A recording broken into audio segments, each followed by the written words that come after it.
लाडके भाऊ इकडे आमचे आहेत, शेतकरी आहेत, कष्टकरी आहेत, सगळ्यांना मी शुभेच्छा देतो आणि एवढाच आपल्याला विश्वास देतो की हे सरकार गोरगरिबांचं आहे, कष्टकऱ्यांचं आहे, शेतकऱ्यांचं, वारकऱ्यांचं आणि आपल्या सगळ्यांचं आहे, माझ्या माता भगिनींचं आहे.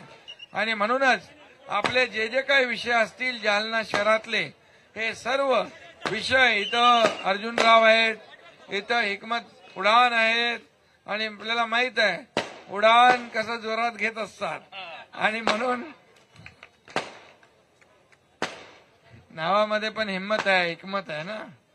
आणि म्हणून अर्जुनराव नेहमी सर्वसामान्य माणसाच्या पाठीशी उभे राहिलेले आहेत आणि म्हणूनच मी त्यांचं मनापासून अभिनंदन करतो की पाठपुरावा करून आपण शासनाने घेतलेल्या निर्णयाची अंमलबजावणी करण्याचं काम त्यांनी हाती घेतलंय. त्याबद्दल मी आपल्या सगळ्यांचं शुभेच्छा देतो.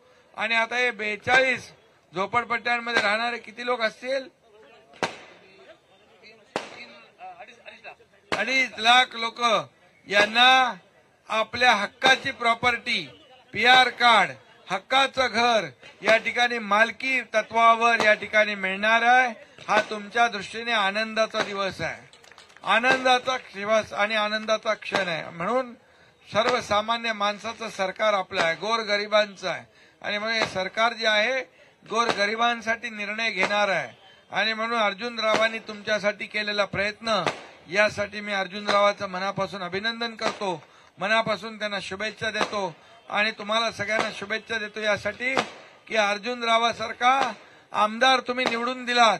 आमदार असावा तर कसा असावा? अर्जुन खोतकरांसारखा असावा.